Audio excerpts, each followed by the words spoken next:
Hello friends, welcome to Bhoomika kitchen. ನಾನು ನಿಮ್ಮ ಭೂಮಿಕಾ ಸುದರ್ಶನ್. ಇವತ್ತು ತುಂಬಾನೇ ಸಿಂಪಲ್ ಆಗಿರೋವಂಥ ಮೆಂತ್ಯ ಸೊಪ್ಪಿನ ಚಿತ್ರಾನ್ನ ಮಾಡೋದು ಹೇಗೆ ಅಂತ ತೋರಿಸ್ತಾ ಇದ್ದೀನಿ. ಇದರಲ್ಲೇನಂತ ಸ್ಪೆಷಲ್ ಇಲ್ಲ. ತುಂಬ ಹಿಂದೆ ಒಂದು 3-4 ವರ್ಷದ ಹಿಂದೆ ಈ ಚಿತ್ರಾನ್ನ ಮಾಡೋದು ಹೇಗೆ ಅಂತ ತೋರಿಸಿದ್ದೆ. ಇವತ್ತು ಮತ್ತೆ ಆ ಚಿತ್ರಾನ್ನ ಮಾಡೋದು ಹೇಗೆ ಅಂತ ತೋರಿಸ್ತಾ ಇದ್ದೀನಿ. ಬನ್ನಿ ಮಾಡೋದು ಹೇಗೆ ಅಂತ ನೋಡೋಣ. ಮೊದಲು ಕಡಲೆಕಾಯಿ ಬೀಜನ ಎಣ್ಣೆಯಲ್ಲಿ ಫ್ರೈ ಮಾಡಿ ಎತ್ತಿಟ್ಕೊಂಡ್ಬಿಡೋಣ. 2 ಟೇಬಲ್ ಸ್ಪೂನ್ ಕಡಲೆಕಾಯಿ ಬೀಜನ 3 ಟೇಬಲ್ ಸ್ಪೂನ್ ಎಣ್ಣೆಯಲ್ಲಿ ಚೆನ್ನಾಗಿ ರೋಸ್ಟ್ ಮಾಡಿಕೊಂಡು ಕಡಲೆಕಾಯಿ ಬೀಜ ಮಾತ್ರ ಎತ್ತಿಟ್ಕೊಂಡ್ಬಿಡ್ತೀನಿ. ಕಡಲೆಕಾಯಿ ಬೀಜನೆಲ್ಲ ಚೆನ್ನಾಗಿ ರೋಸ್ಟ್ ಆದ ನಂತರ ಒಂದು ಬೌಲ್ಗೆ ಟ್ರಾನ್ಸ್ಫರ್ ಮಾಡ್ಕೊಂಡಿದ್ದೀನಿ. ಇನ್ನು ನೆಕ್ಸ್ಟ್ ಒಗ್ಗರಣೆ ಅದೇ ಎಣ್ಣೆಯಲ್ಲಿ ಕಂಟಿನ್ಯೂ ಮಾಡ್ಕೊಳ್ತೀನಿ. ಸಾಸಿವೆ 1/2 ಟೀ ಸ್ಪೂನ್, ಜೀರಿಗೆ 1/2 ಟೀ ಸ್ಪೂನ್. ಸಾಸಿವೆ ಜೀರಿಗೆ ಚೆನ್ನಾಗಿ ಸಿಡಿಯೋದಕ್ಕೆ ಶುರು ಆಗಲಿ. ಅವೆರಡು ಸಿಡಿತಿದ್ದ ಹಾಗೆ ಹಸಿಮೆಣಸಿನ್ಕಾಯಿ ನಿಮ್ಮ ಖಾರಕ್ಕೆ ತಕ್ಕಷ್ಟು 4 ಹಸಿಮೆಣಸಿನ್ಕಾಯಿ ಹಾಕ್ಕೊಂಡಿದ್ದೀನಿ. ಹಸಿಮೆಣಸಿನ್ಕಾಯಿ 1 ನಿಮಿಷ ಫ್ರೈ ಮಾಡ್ಕೊಳ್ಳೋಣ ಲೋ ಫ್ಲೇಮಲ್ಲಿ. ಹಸಿಮೆಣಸಿನ್ಕಾಯಿ ಚೆನ್ನಾಗಿ ಫ್ರೈ ಆಗ್ತಿದ್ದ ಹಾಗೆ ದಪ್ಪದಾಗಿ ಹಚ್ಕೊಂಡಿರೋವಂಥ ಈರುಳ್ಳಿ 1, ಜೊತೆಯಲ್ಲೇ 1 ಗರಿ ಕರಿಬೇವಿನ ಸೊಪ್ಪು. ಈರುಳ್ಳಿ ಸ್ವಲ್ಪ ಸಾಫ್ಟ್ ಆಗಲಿ, ಅಲ್ಲಿವರೆಗೂ ಫ್ರೈ ಮಾಡ್ಕೊಳ್ಳೋಣ. ಈರುಳ್ಳಿ ಒಂದು ಸ್ವಲ್ಪ ಸಾಫ್ಟ್ ಆಗ್ತಿದ್ದ ಹಾಗೆ ಮೇನ್ ಇಂಗ್ರೀಡಿಯೆಂಟ್ ಮೆಂತ್ಯ ಸೊಪ್ಪು. ಮೆಂತ್ಯ ಸೊಪ್ಪನ್ನ ಚೆನ್ನಾಗಿ ತೊಳೆದು ಸಣ್ಣದಾಗಿ ಕಟ್ ಮಾಡ್ಕೊಂಡಿದ್ದೀನಿ. 1.5 ಹಿಡಿಯಷ್ಟು ಮೆಂತ್ಯ ಸೊಪ್ಪನ್ನ ತೊಗೊಂಡಿದ್ದೀನಿ ನಾನಿಲ್ಲಿ.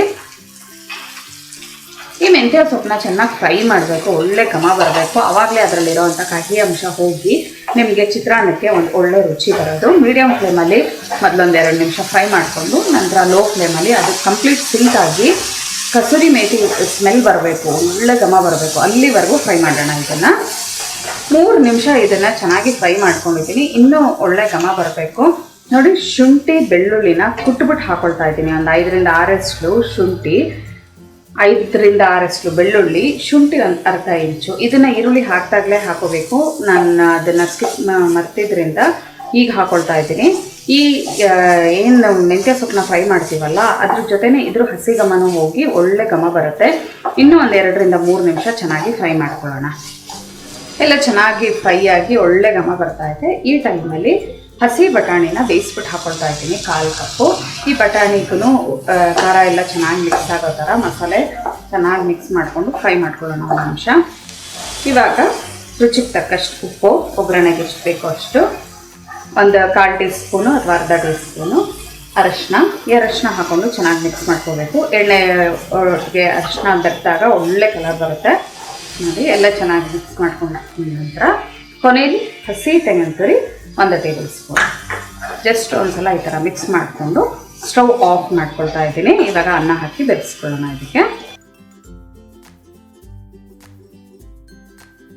1 ಕಪ್ಪು ಸೋನಾ ಮಸೂರಿ ಅಕ್ಕಿಯಲ್ಲಿ ಅನ್ನ ಮಾಡಿಟ್ಕೊಂಡಿದ್ದೀನಿ. ನಾನು ಸ್ವಲ್ಪ ಇಲ್ಲಿ ಅನ್ನನ ಸಾಫ್ಟಾಗಿ ಮಾಡಿಟ್ಕೊಂಡಿದ್ದೀನಿ. ಈ ಅನ್ನ ಹಾಕ್ಕೊಂಡು ಚೆನ್ನಾಗಿ ಮಿಕ್ಸ್ ಮಾಡ್ಕೊಳ್ತೀನಿ.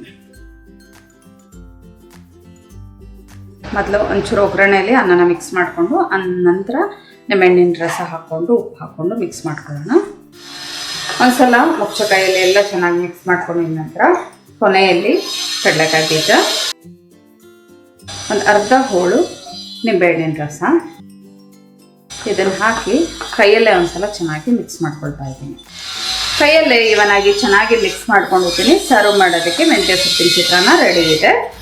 ಬಿಸಿ ಬಿಸಿ ಮೆಂತ್ಯ ಸೊಪ್ಪಿನ ಚಿತ್ರಾನ್ನ ರೆಡಿ ಇದೆ ನೋಡಿ. ಇದನ್ನು ನೀವು ಬೆಳಗ್ಗೆ ಬ್ರೇಕ್ಫಾಸ್ಟ್ಗಾದರೂ ಮಾಡ್ಕೊಳ್ಳಿ ಅಥವಾ ಮಧ್ಯಾಹ್ನ ಊಟಕ್ಕಾದರೂ ಮಾಡ್ಕೊಳ್ಳಿ. ಲಂಚ್ ಬಾಕ್ಸ್ಗಾದರೂ ಪ್ಯಾಕ್ ಮಾಡ್ಬೋದು. ಅಷ್ಟು ರುಚಿಯಾಗಿರುತ್ತೆ ಬಟಾಣಿ ಹಾಕಿರೋದ್ರಿಂದ. ಜೊತೆಗೆ ಆ ಮೆಂತ್ಯ ಸೊಪ್ಪೆ ಸ್ಪೆಷಲ್ ಫ್ಲೇವರು, ಶುಂಠಿ ಬೆಳ್ಳುಳ್ಳಿ ಎಲ್ಲ ಹಾಕಿದ್ರಿಂದ ಟೇಸ್ಟ್ ಅಂತೂ ಸೂಪರ್ ಆಗಿರುತ್ತೆ. ಒಂದ್ಸಲ ಟ್ರೈ ಮಾಡಿ ಹೇಗಿದೆ ಅಂತ ನನಗೆ ಕಮೆಂಟ್ ಬಾಕ್ಸಲ್ಲಿ ತಿಳಿಸ್ಬೇಕು. ಇವತ್ತಿನ ಈ ರೆಸಿಪಿ ಇಷ್ಟ ಆದರೆ ಲೈಕ್ ಮಾಡಿ, ಶೇರ್ ಮಾಡಿ. ಯಾರೆಲ್ಲ ಇನ್ನೂ ಭೂಮಿಕಾ ಕಿಚನ್ಗೆ ಸಬ್ಸ್ಕ್ರೈಬ್ ಆಗಿಲ್ಲ ಆದಷ್ಟು ಬೇಗ ಸಬ್ಸ್ಕ್ರೈಬ್ ಆಗಿ. Thanks for watching.